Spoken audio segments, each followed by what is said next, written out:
नमस्कार, capital TV Bihar देख रहे हैं आप और मैं हूं आपके साथ सोनम। बिहार की राजनीति इन दिनों हर पल नया मोड़ ले रही है।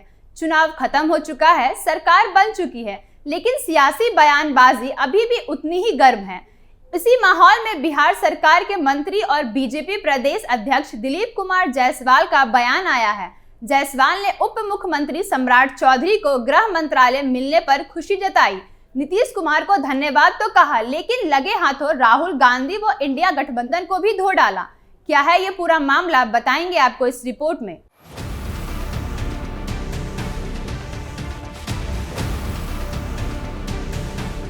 जायसवाल कह रहे हैं कि अब बिहार के लॉ एंड ऑर्डर मजबूत किया जाएगा। उन्होंने कहा कि गृह मंत्रालय बीजेपी को मिलना सिर्फ पद का बंटवारा नहीं है, बल्कि ये जिम्मेदारी है।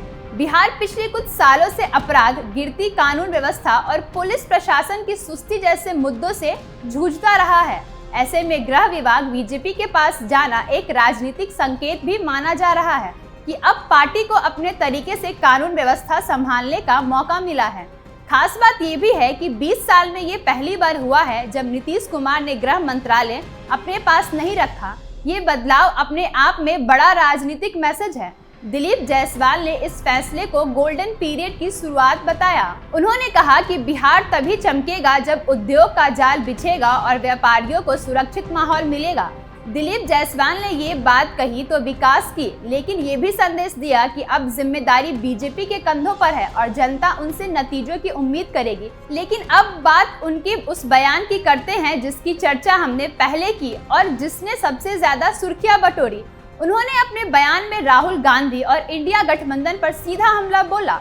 जायसवाल ने कहा कि इंडिया गठबंधन टूटने की कगार पर खड़ा है। उनके मुताबिक अब राहुल गांधी के नेतृत्व को ना तो क्षेत्रीय दल मानते हैं, ना उनके साथी। उन्होंने कहा कि जल्द ही एक बड़ी टूट देखने को मिलेगी। देखा जाए तो उनका ये बयान अचानक नहीं आया है। चुनाव नतीजों के बाद भी विपक्ष में गुटबाजी की खबरें लगातार है। कई दलों के अंदर असंतोष है और बिहार में भी गठबंधन के भीतर कई नेता खुले तौर पर मतभेद जता रहे हैं। जायसवाल ने उसी कमजोरी को निशाना बनाया। उन्होंने राहुल गांधी के वोट चोरी वाले आरोप पर भी तंज किया। उन्होंने कहा कि बिहार में यात्रा निकालकर राहुल ने तेजस्वी यादव को ही डुबा दिया और अब कांग्रेस की नाव पर जो चढ़ेगा वो डूबेगा। ये वाक्य सिर्फ बयान नहीं, बल्कि विपक्ष की राजनीति पर एक तंज था। बीजेपी की रणनीति हमेशा रही है कि विपक्ष के भीतर चल रही लड़ाई को बड़ा मुद्दा बनाकर जनता के सामने पेश किया जाए, और जायसवाल ने वही किया। अब अगर इस पूरी तस्वीर को जोड़कर देखें तो दो बड़े पॉइंट साफ दिखते हैं। पहला कि एनडीए सरकार में बीजेपी अब कई महत्वपूर्ण मंत्रालयों को लेकर व्यवहारिक रूप में ज्यादा प्रभाव में आएगी। खासकर गृह मंत्रालय जैसे बड़े विभाग को हासिल करना बीजेपी के लिए बड़ी जीत है। दूसरा, बीजेपी अब विपक्ष की हर कमजोरी को उजागर करके और गठबंधन में टूट फूट की संभावनाओं को हवा देकर राजनीति में मनोवैज्ञानिक बढ़त हासिल करना चाहती है।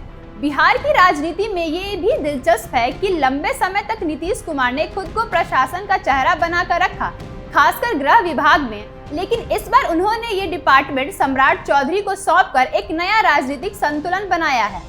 इससे एक तरफ बीजेपी को ताकत मिलेगी, दूसरी तरफ नीतीश ने अपने ऊपर प्रशासनिक बोझ को भी कम कर दिया है। ये कदम ये भी दिखाता है कि दोनों दलों के बीच इस बार सत्ता साझेदारी ज्यादा बराबरी की है। इधर विपक्ष की हालत कमजोर है। तेजस्वी यादव चुनाव हारकर लगभग साइलेंट मोड में है। कांग्रेस पहले से कमजोर है और इंडिया गठबंधन राज्यों में लगातार टूट रहा है।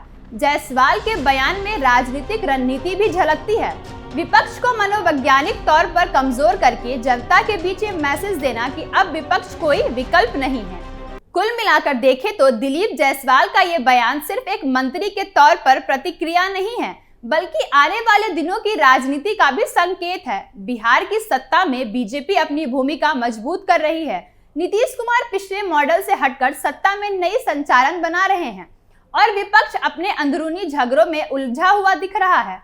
अगले कुछ हफ्तों में ये तस्वीर और साफ होगी कि क्या वाकई इंडिया गठबंधन में टूट होती है या ये सिर्फ राजनीतिक बयान है। लेकिन अगर दिलीप ने इतना बड़ा हमला बोला है तो अंदर खाने में कुछ पक तो जरूर रहा है। फिलहाल दिलीप जायसवाल ने बिहार की राजनीति की हवा को एक बार फिर तेज कर दिया है और आने वाले समय में इस बयान का असर बिहार सहित देश के अन्य राज्यों में दिखे तो इसमें इनकार नहीं किया जा सकता। इस पूरे मामले में आपकी क्या राय है, कमेंट बॉक्स में जरूर बताइएगा। धन्यवाद।